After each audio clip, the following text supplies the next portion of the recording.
आत्महत्येला प्रवृत्त केलं असा आरोप त्यांनी केला। आत्महत्या करण्यासाठी प्रशांत बनकर आणि तिथली सिस्टीम जबाबदार आहे असा दावा देखील डॉक्टरच्या या काकांनी केलेला आहे।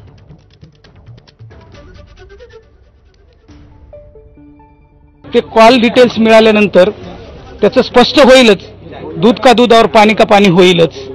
आमचं असं स्पष्ट म्हणणं आहे की त्याचं नाव लिहिलं याचा अर्थ तो गुन्हेगार आहे आणि तो आत्महत्येस त्यानं प्रवृत्त केलेला आहे। नक्कीच त्याला 100% त्याला फाशीची शिक्षा दिलीच पाहिजे। जोपर्यंत त्याला फाशीची शिक्षा होत नाही तोपर्यंत माझ्या पुतणीला न्याय मिळत नाही। मी त्याला सोडणार नाही।